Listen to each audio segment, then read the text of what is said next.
Oxygen factory. Don't forget to breathe.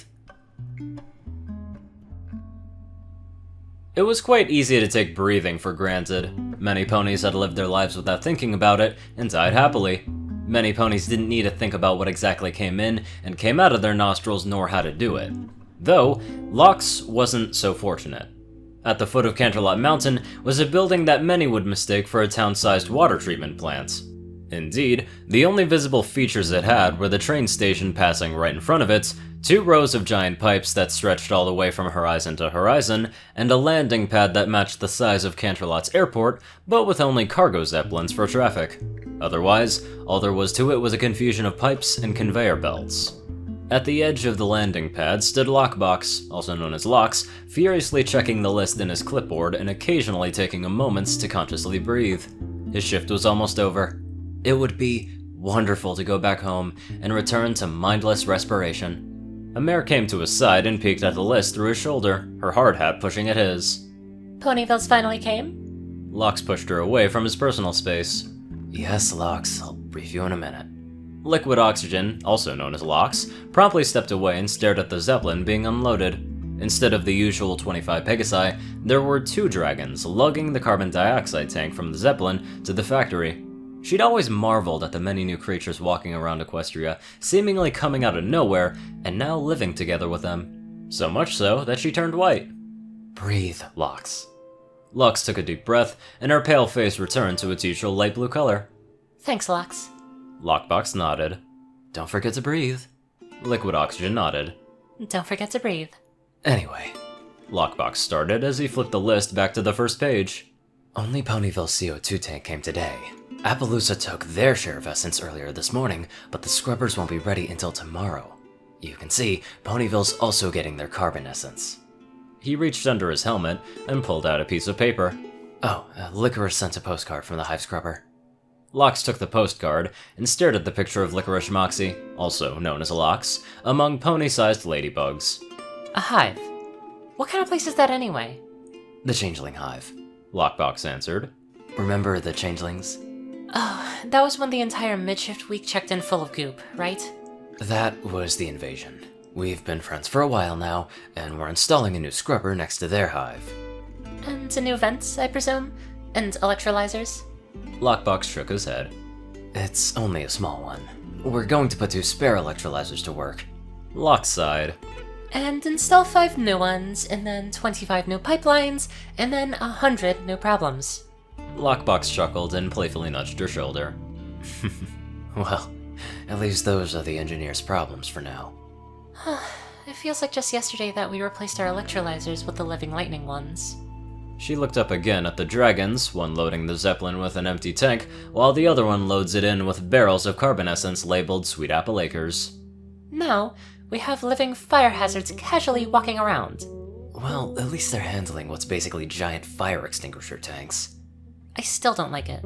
She mumbled, then took Lockbox's clipboard and put it under hers. Anything else I need to know? Lockbox turned away and trotted towards the train station. Don't forget to breathe. Locks took a deep breath and tipped her hard hat. Don't forget to breathe. A motto of a factory known by so little. Locks occasionally wondered what her life would be if she only worked at the weather factory.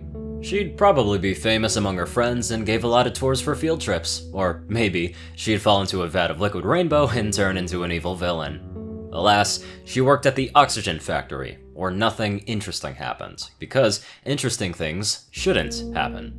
Not when the night lasts forever, not when it's raining chocolate, not when an electrolyzer blew up and zapped a pony until she lost the ability to unconsciously breathe, and not when Equestria was taken over. Oxygen didn't grow on trees after all. After 5 minutes of walking, giant water pipes greeted her at the entrance to the facility. Connected to the ultra-purifiers, lined in rows that made them look like a residential area. 2 of the 2-story-tall giants were not whirling and making noises like usual. She had noticed it when trotting out from the factory, but only now after checking Lockbox's notes did she find out that they were under their weekly maintenance and hadn't in fact broken down. At the foot of the closest idle ultra-purifier was an old stallion overseeing a bunch of the other ponies seemingly disassembling and reassembling the station. He turned around just before Lux called and waved a hoof. Lux returned it with a smile. How's it going, Cog? Cog gestured at the other engineers. As you can see, perfectly. Other than the dead fish in one of the filters, nothing's out of place. Lox flipped a few pages in her clipboard and readied a pen on her mouth. With her teeth clenching the pen tightly, she said, So when will it be finished? Cleaning should be finished by the evening. It would take a couple more— You forgot to breathe again. Lox took a deep breath, then let it out. Thanks. Cog shook his head. Anyway, I expect about 12 hours after that until she spins back up. Lox scribbled through the note and nodded. Is there anything else? Don't be surprised. Lox whipped her head up and raised an eyebrow. What? Cog winked. You'll know when it happens. Don't forget to breathe. Lox shook her head, smiling. Don't forget to breathe. Over the ultra purifiers were steel-plated tanks, each with 2 pipings coming out from the top, and a circular window that periodically sparked blue, otherworldly lights. A unicorn and a Pegasus stood by each window, either watching intently or chatting amicably. One pair was having a heated argument, and Lox trotted over. Closer to the pair, Lox could hear the Pegasus saying, That's not how you pronounce it. The unicorn huffed. Well, not you, perhaps, but every pony else does. Everyone, even. All right, what's happening here? The pair looked at her, and their faces brightened in unison. Lox! Exclaimed the Pegasus. We need your help. You know that citrus fruit that's not a lemon? Orange? At this, the Pegasus raised her snout high and bopped the unicorn with her wing. The unicorn, in turn, gave her a deep frown. What? Did I say something? Orange!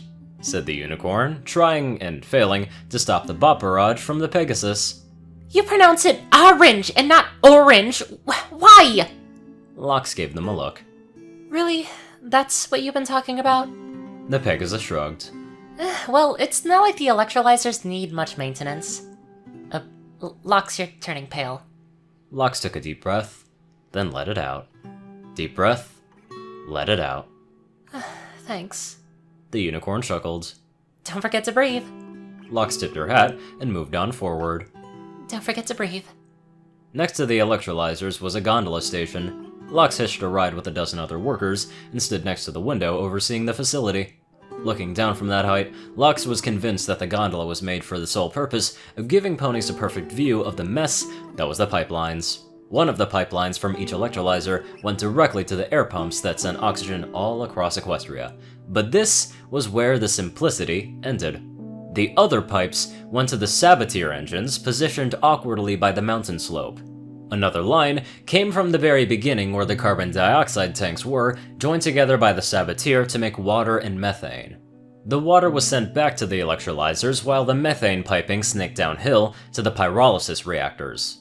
A hydrogen pipe from there was then sent back to the Sabatier engines while the black blocks of carbon it outputted were sent through a conveyor rail back to the landing pad where some were distributed via zeppelins and other via train. How do they do it? Lox looked up to a worker standing next to her face still young and full of energy, standing at the conveyor railing with small black things resembling a neat line of ants. Who? The Everfree Forest. She said in a musing tone. The trees there grow on their own. How can they do that without getting essence? Lox shook her head. The pony knows, although I've heard stories that those trees are different from ours. Oh? Lox nodded. They say that the trees there have existed before ponies. They're more like treants from the myths, and not wooden golems. The mare shifted. But they still need to get their carbon from somewhere, right? Lox shrugged. Maybe they breathe carbon dioxide or something. She gestured at the window, slowly gaining a view of the office building right next to the Sabatier engines. Maybe they have all of this factory inside of them, and maybe they breathe out oxygen. The mare scoffed. So, like animals but reversed? Who knows? Ma'am, you're turning pale. Lox took a deep breath. Thanks. The mare shook her head. What just happened? Are you okay? Lox gave her a smile. You're new around here, aren't you? The mare blushed and scratched the floor with her hoof. Sorry, is that something I'm supposed to know? Lox shook her head. No, not really. Just make sure you don't forget to breathe. The mare gave her a look. Is there some sort of inside joke there? I feel it's too humorous to be our official slogan. You'll be surprised. The gondola reached the station before the mayor could say anything else. Lox tipped her hat and trotted away to the administration building. As the building came to sight, Lox froze on her tracks. There was some pony standing at the entrance. Some pony white. Some pony tall. Really tall. And getting taller. Wait. No, she was getting closer. Breathe, my little pony. Lox took a deep breath and shook her head. Your Highness! Celestia chuckled. You don't need to call me that anymore, Lox. Lox bowed. Of course, Princess. Celestia covered her grin with a wing. I'm not a princess anymore, Lox. Lox shot her head up. What? I mean, it's all right, Lox. Celestia gestured to the building. We should talk inside. With her mind going numb, she noticed nothing but the arrival at her desk. Here, the constant thumping and humping of the factory was still audible, but more of an ambience rather than a constant barrage. A few papers were in the input bin, a lot less than usual, and she sat behind her desk and watched dumbly as Celestia towered her from the other end. Tea? Lox took the cup of tea appearing out of nowhere. Celestia frowned. Lox, breathe. Lox took a breath. Thanks. I don't think we've ever talked again after your incident. Celestia started. I would've if I hadn't been so busy. It's all right, Your Highness. Celestia took a sip from her own cup, also appearing out of nowhere. I have retired from princesshood. Didn't you attend Princess Twilight's coronation? Lox shook her head. When was the last time that you went out of the factory? Lox tapped her hooves together.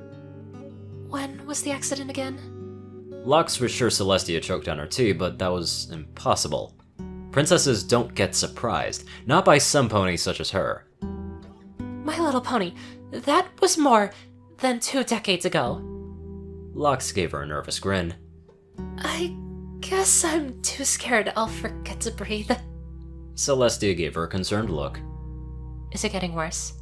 Lox shook her head. It's not getting worse, but it's not getting better either. She gestured vaguely around her. I do have friends here reminding me when I forget, though. Friends are always a good thing to have around. Celestia turned her head at the door to the side, decorated with a sign saying, "Home Sweet Home." How is production going? Every pony's breathing. She answered automatically, then quickly added, I mean, it's going just as intended.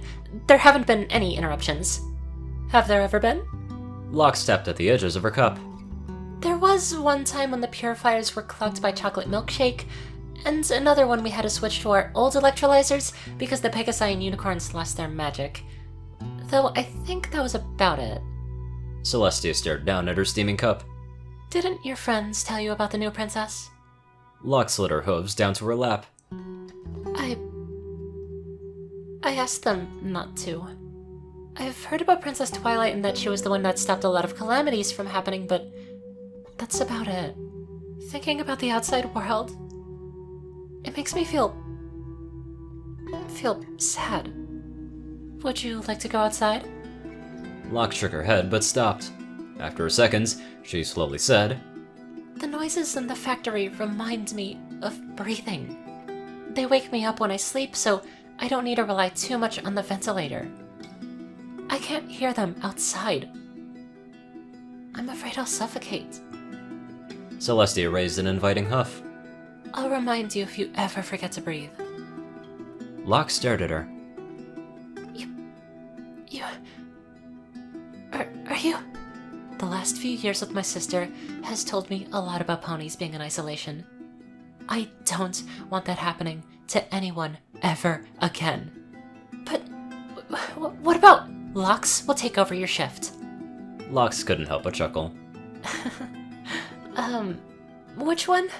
Celestia winked. Lumberfox. Is he alright with it? Celestia gestured at the input bin and the little pile of papers. He's more than happy to. Lox rubbed her shoulders. Well... She smiled. I'd like that. She looked up at Celestia. I don't know what to say, Celestia. Don't forget to breathe. Lox took a deep breath, then laughed. Yeah. Don't forget to breathe. And so, Lox and Celestia trotted away from the factory, for the first time ever since she first forgot to breathe. My god, the story was just so sweet, so adorable, and it really can make you think about why oxygen is such an important part of our lives because, well, without it we'd die. But, as a side note, this story really does remind me a lot about the game Oxygen Not Included. Great game, although the reason why it does is probably just because it got oxygen in the title. Anywho, I'd love to give a very special thank you to my living and breathing donators. Top donator, Dash of Evergreen, Peter Coulthard, Dospo, RuneScythe9852, Koryu Cruci, Delta Omega, Rhynie Dragonwolf, Gaggy, Secret Moon, Tall Rasha, The Toilet Snake, Soul Dragon, Starlight Glimmer, Squiddy Boy, David D. Sanchez, Trey, Dak Britton, Joe Piercy, Alex F., Rainbow Dash, James Dalton, and Teal K. Anderson. Thank you all very much for watching this video, live life to the fullest, and don't forget to breathe.